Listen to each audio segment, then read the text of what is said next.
Selamat malam semua teman-teman. Pada kesempatan kali ini di sesi yang kedua, kawan-kawan Historia HMI mencoba untuk memberikan pada teman-teman sebuah forum diskusi tentang demokrasi dan oposisi dalam perspektif Cak Nur. Nah, acara ini memang sengaja digelar karena yang pertama di bulan Agustus ini kita ketahui di hari yang sama di tanggal 29 ini ada 15 tahun yang lalu Cak Nur meninggalkan kita semua.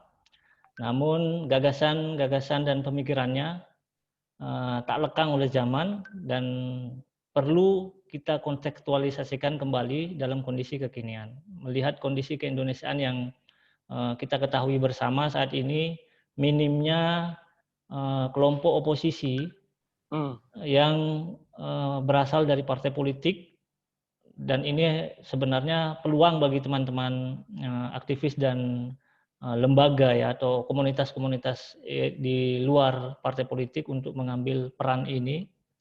Namun tentunya oposisi tidak sekedar oposisi.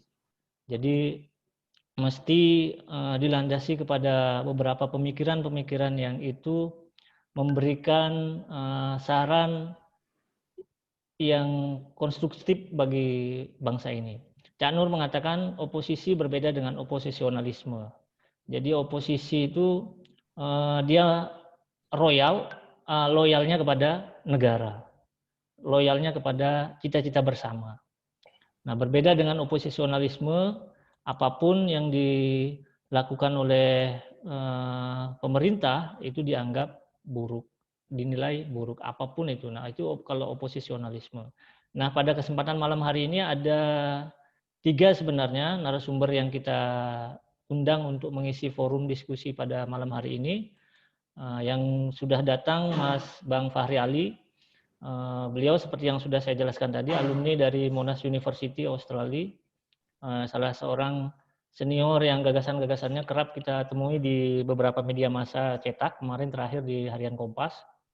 Yang kedua ada Mas Erlangga Pribadi, beliau alumni dari Murdoch University dan juga salah satu staf pengajar di Departemen Politik Universitas Airlangga.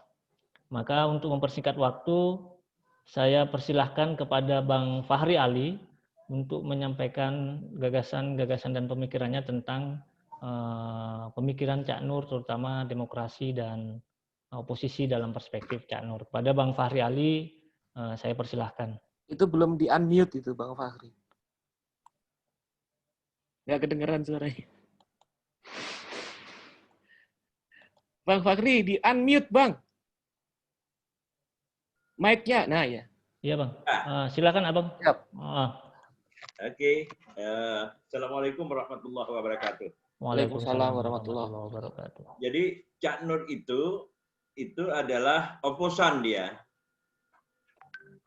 Nah, oposan yang pertama adalah terhadap pemikiran-pemikiran yang sudah mapan sebelumnya. Nah, apa pikiran yang sudah mapan sebelumnya? Adalah pikiran-pikiran ya keislaman yang dikembangkan oleh partai-partai politik di masa lalu. Selain Masyumi adalah NU. Nah, Cak Nur tampil ya sebagai oposisi pemikiran mereka. Jadi kalau kita lihat pada gagasannya tentang sekularisasi, maka sekularisasi itu adalah ya, a political based criticism, a political based criticism kepada pemikiran-pemikiran Islam politik pada yang berkembang tahun 1950-an sampai dengan 1960-an dan awal 1970-an.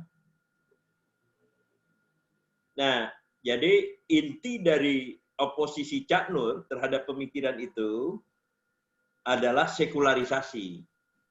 Nah, yang dimaksudkan dengan sekularisasi itu adalah keharusan bagi ya, kalangan Islam untuk ya menata kembali sistem keimanan mereka bahwa Islam itu tidak identik dengan partai politik. Islam tidak identik dengan ideologi politik.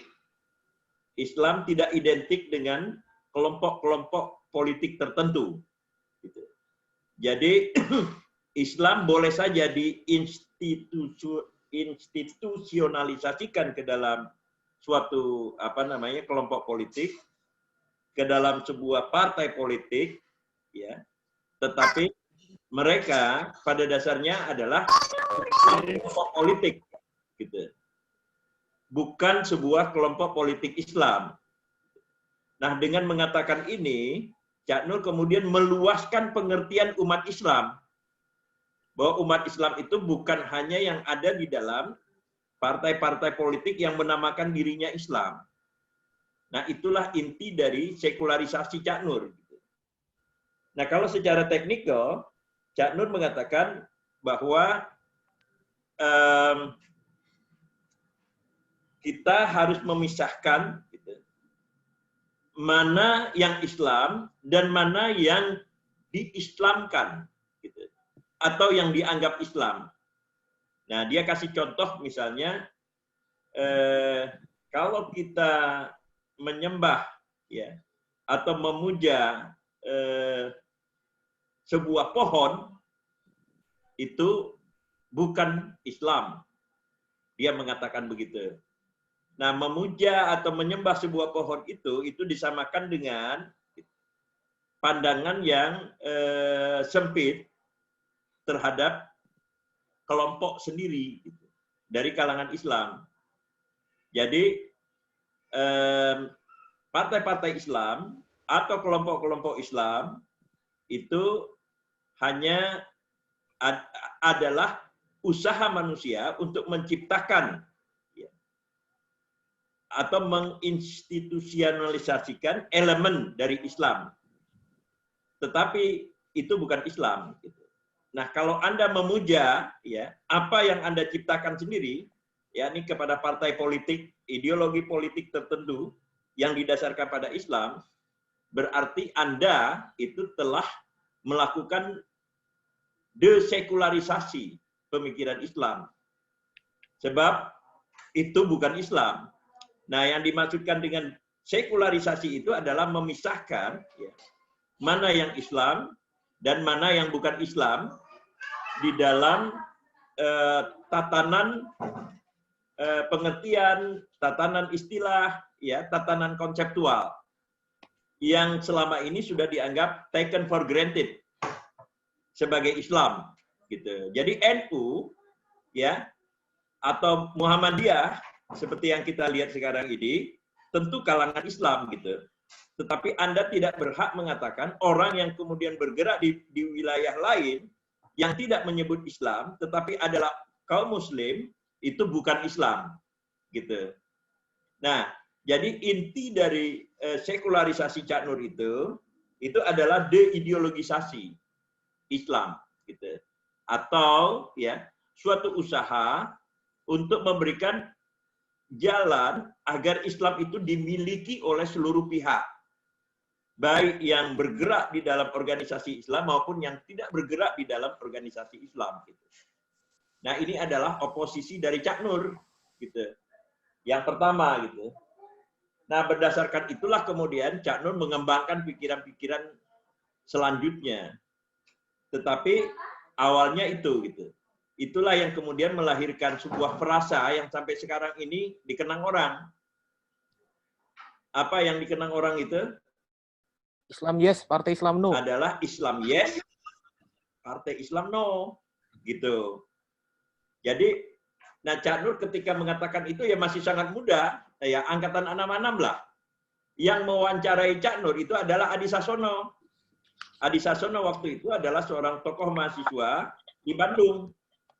Bersama dengan Mas apa itu yang kemudian menjadi pengusaha, mendirikan satu ini surat kabar. Nanti saya ingat namanya Mas itu, gitu.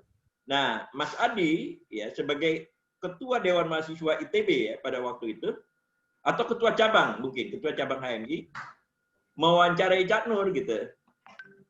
Lahirlah kemudian frasa Islam yes, Partai Islam no gitu.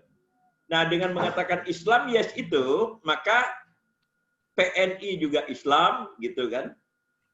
Lalu Anda bisa sebutlah partai-partai lain yang tidak ya menyatakan dirinya sebagai partai Islam itu juga Islam sepanjang mereka beragama Islam gitu. Jadi yang disebut Islam itu bukan hanya ya, mereka yang berkumpul di dalam komunitas Islam atau menginstitusionalisasikan tindakan-tindakan gerakannya di dalam partai dengan nama Islam. Nah, itulah oposisi Cak Nur yang pertama. Gitu. Nah, karena itu sebenarnya Cak Nur ya menekankan aspek demokrasi. Gitu.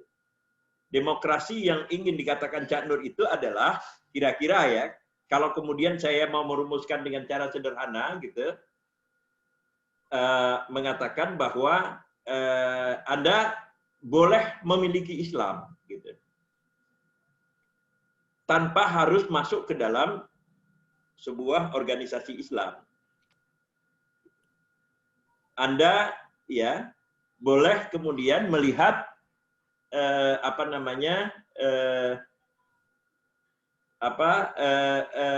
bergerak ya di dalam organisasi manapun gitu, tanpa harus kemudian Anda menyatakan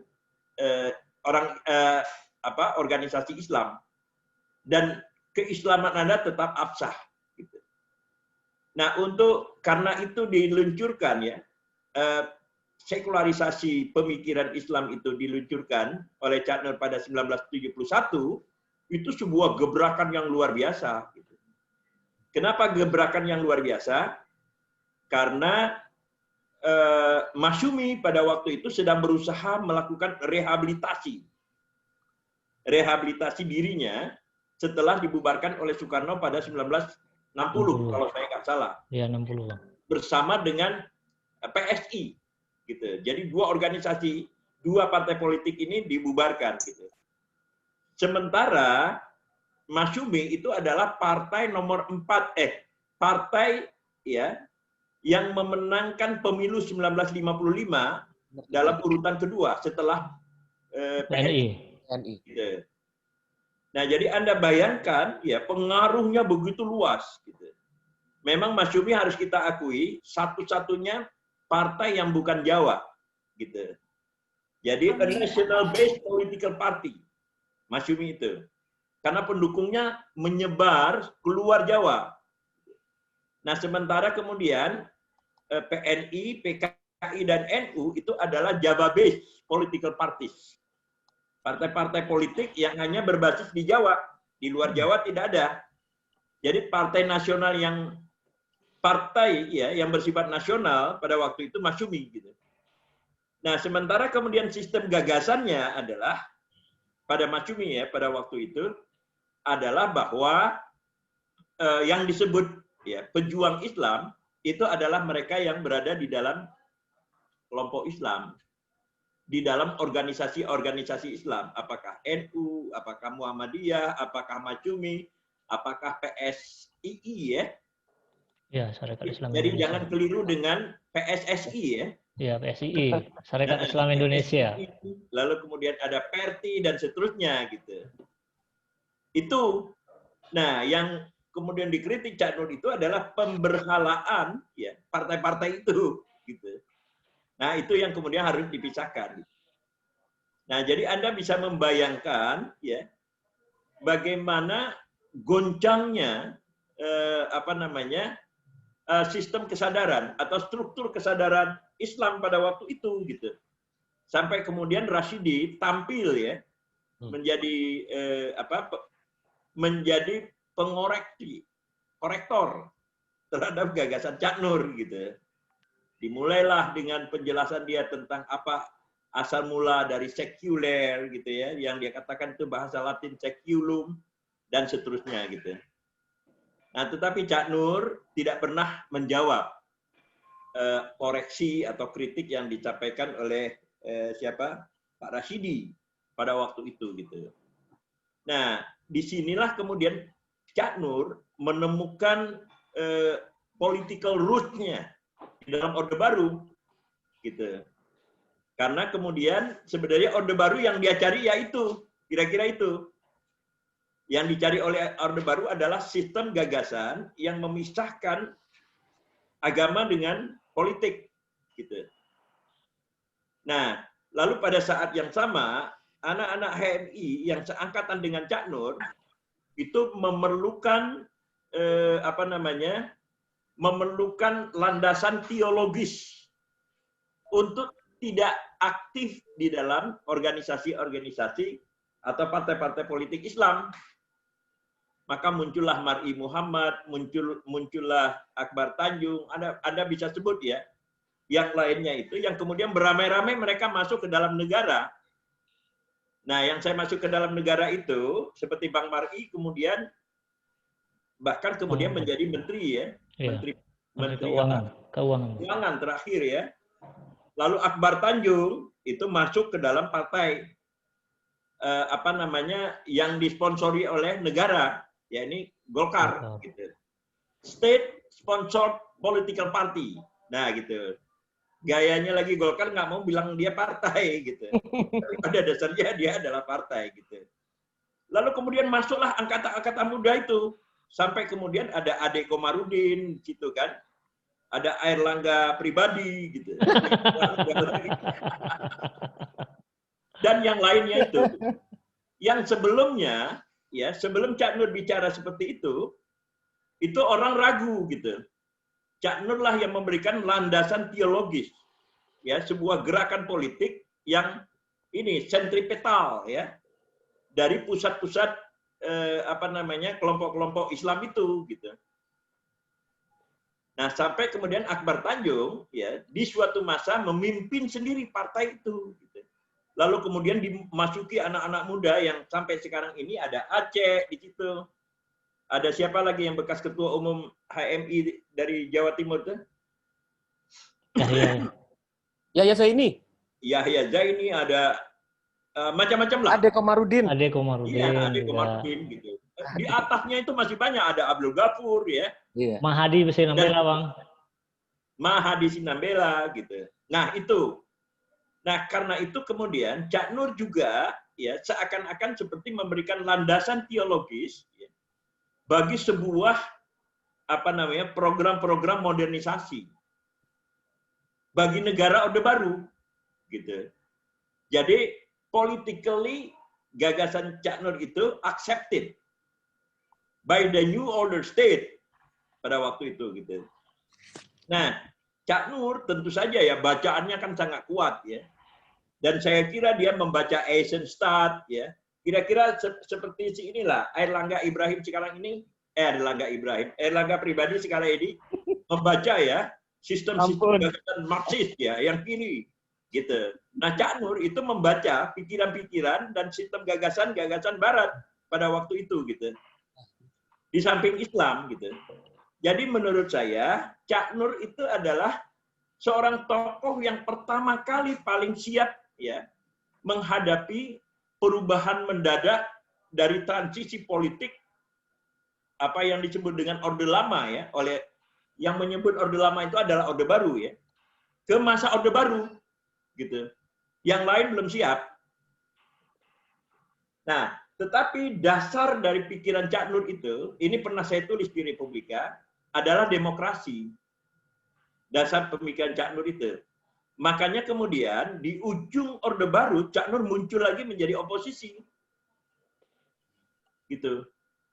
Coba Anda bayangkan ya, saya misalnya ya membaca komentar-komentar Cak Nur itu dimuat di Far Eastern Economic Review. Itu pada akhir Orde Baru. Tahun 96 Cak Nur sudah mulai keras itu. 96 apalagi 97 ya, dan kemudian 98 gitu. Cak Nur sudah mengatakan bahwa Orde Baru itu sudah harus menerapkan sistem demokrasi, lalu kemudian melaksanakan sistem banyak partai. Kalau tidak, katanya, ini air bah yang akan muncul besar tidak akan menemukan salurannya kecuali kata dia pipa kecil. Nah, kalau pipa kecil dimasuki air bah, Jebol. jebol, gitu. Nah, itulah yang dilakukan oleh Cak Nur. Nah, jadi kalau kita mau mencari intinya ya, inti dari pemikiran Cak Nur itu, ini bukan ikut-ikutan tentang ini ya, Pancasila yang diperas-peras ya. Ya. Jadi kalau pikiran Cak Nur mau diperas-peras ya, itu dasarnya cuma satu, demokrasi. Gitu. Dan selalu ya curiga terhadap terjadinya konsentrasi kekuasaan. Gitu. Nah, Cak Nur adalah orang yang pertama ya yang memberikan legitimasi terhadap program-program modernisasi secara teologis, tetapi juga orang yang pertama yang melakukan kritik terhadap Orde Baru, terhadap konsentrasi kekuasaan Orde Baru, yang kemudian mendorong terjadinya reformasi. Gitu. Begitu kira-kira ya tentang Cak Nur itu. Siap. Terima kasih. Oke, siap. Terima kasih Bang Fahri Ali. Sebelumnya saya ucapkan selamat datang kepada Mbak Husnul Maria yang sudah mulai bergabung di forum kita. Sudah ditunggu ini Mbak sama teman-teman ini. Ya, mohon maaf. Assalamualaikum. Saya pikir jam 8. Enggak apa-apa Mbak. Ada meeting jam 7. Yang kedua lagi kumpul semua keluarga karena Cak Nur. jadi buka puasa hari ini. Maaf Bang Fahri. Assalamualaikum. Apa kabar? Semoga semuanya sehat-sehat. Amin, Amin, amin. amin, amin, amin. Oke, Itu kita kelihatan sehat di rumah saja ya. Kenapa? Di rumah saja. Kenapa Husnul? Sudah berapa lama di rumah saja? Sudah ya sejak Maret lah. Oke, oke. Tapi nggak gemuk saya, nggak kayak si ini, siapa nama ini? Historia ini. Oh, Sofa, Bang. Historia. Namanya siapa? Historia HMI itu. Saya Sofa, Mbak. Sofa, Mbak. Muhammad Oh Sofa. ya, Sofa ya. Aduh, sayang ya tadi aku nggak mendengarkan Bang Fahri nih. Iya. Nggak apa-apa, ntar diulang aja. Sepertinya nanti. kalau Bang Fahri sudah ngomong, kita sudah amin aja, udah selesai. Senior. Diulang, bisa diulang. Oke, lanjut. Cik. Oke, terima kasih Bang Fahri. Tadi sudah menjelaskan perihal bagaimana gagasan tentang Partai Islam Yes, Partai Islam No dari sisi historis dan juga landasan yang diambil oleh Cak Nur mengapa mengeluarkan statement itu dan apa manfaat politik yang didapat oleh aktivis Islam terutama yang kemudian mereka berbondong-bondong masuk ke dalam negara dan juga ke dalam beberapa partai politik yang itu identitasnya bukan partai politik Islam, lebih mengarah kepada sejarah atau historis serta landasan statement dari Cak Nur. Selanjutnya kita berikan kesempatan kepada Mas Airlangga Pribadi Kusman. Beliau salah seorang pengajar di Universitas Airlangga dan juga deklarator dari Forum Diskusi Pancasila di bawah bendera revolusi. Kepada Bang Mas Airlangga, saya persilahkan Mas. Oke, baik. Bismillahirrahmanirrahim. Assalamualaikum warahmatullahi wabarakatuh. Waalaikumsalam.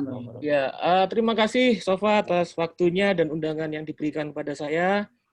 Yang saya hormati Abangda Fakhri Ali dan Yunda Husnul Maria. Senang saya bisa diskusi bersama Bang Fakhri ini mentor politik saya, juga Bu Husnul ini dosen saya S2 di UI.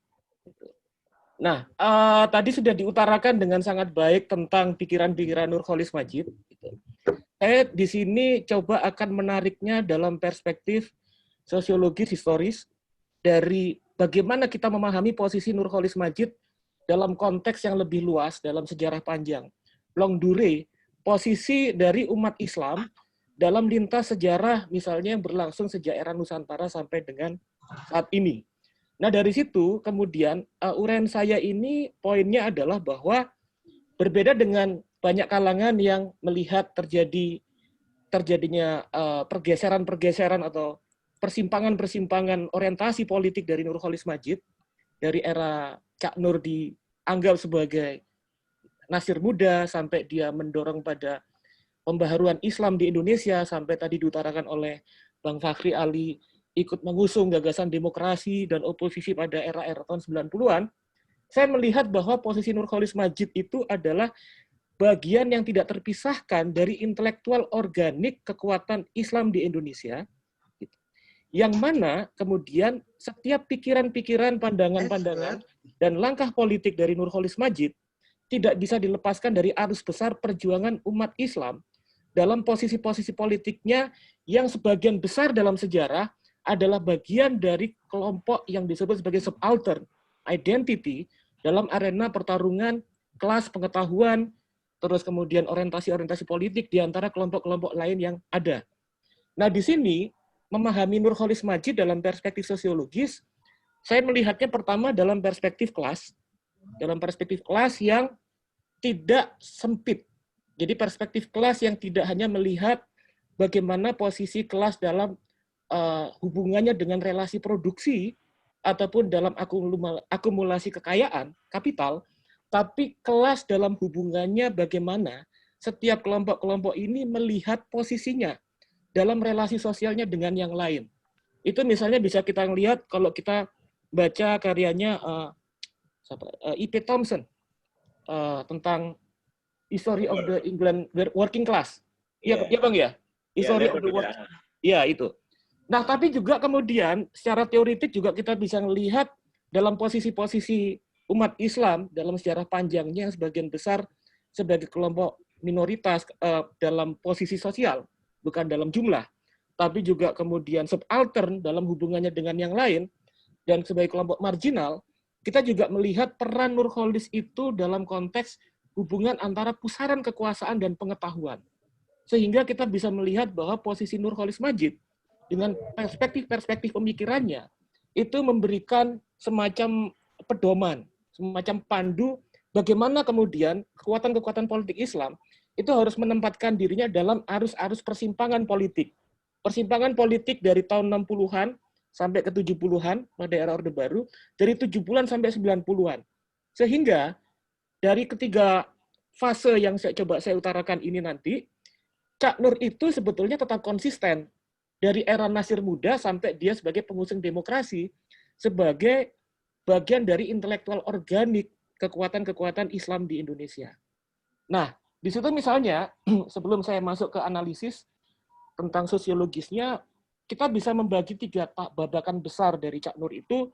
Pertama, posisi beliau sebagai Nasir Muda, di mana beliau itu kemudian diusung menjadi bagian intelektual penting yang diharapkan membawa kembali Partai Masyumi yang besar tadi, yang katanya Bang Fakhri itu nomor 2 dalam pusaran politik di Indonesia pada era Orde Lama, pasca 55, gitu, mereka menganggap bahwa pemimpinnya itu Nurcholish Madjid.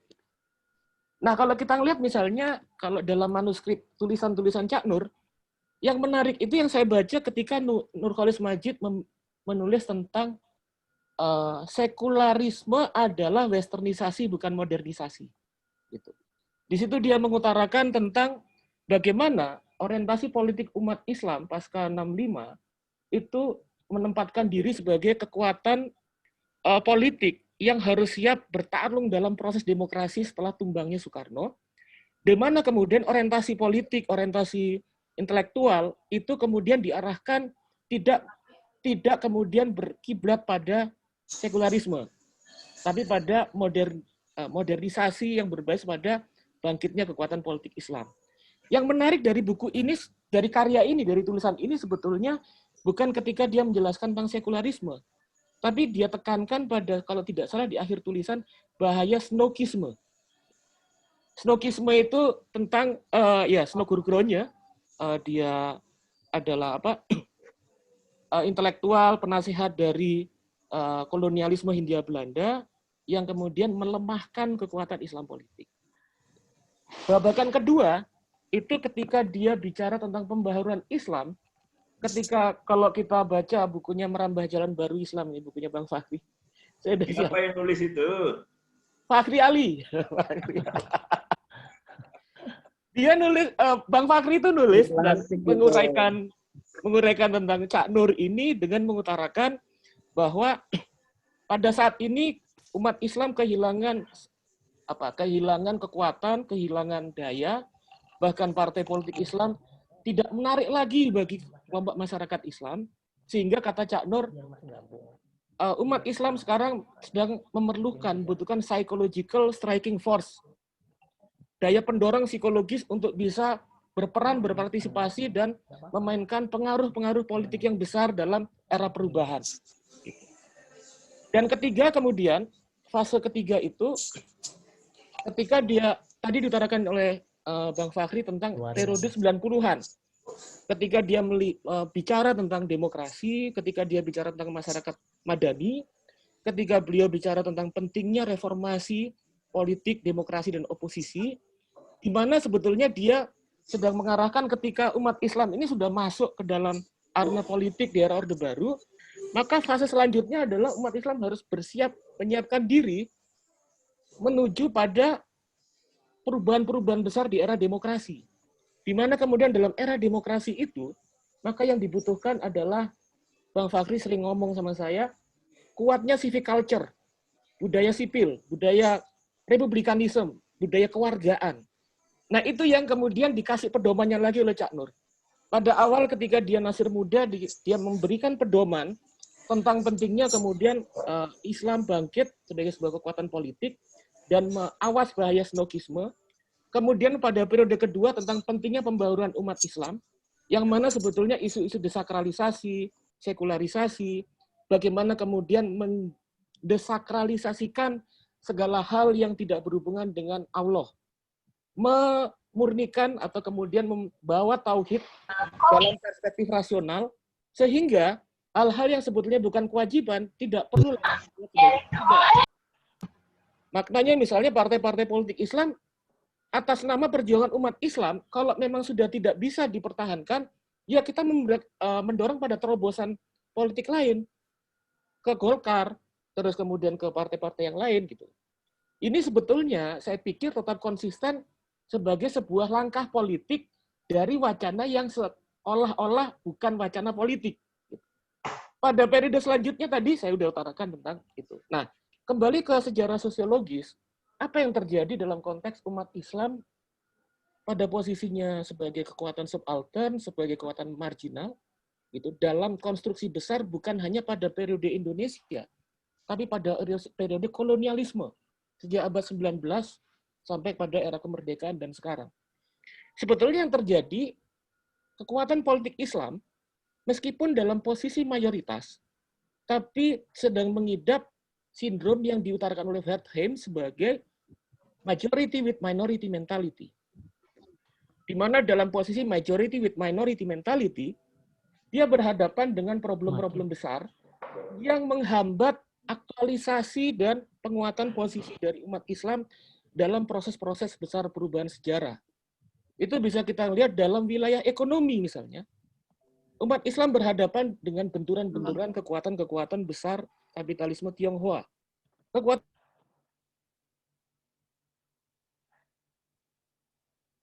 Kenapa mati nih? Kenapa mati? Awas nih. Ini enggak berjalan. Nah. Ini kok enggak kedengar suaranya?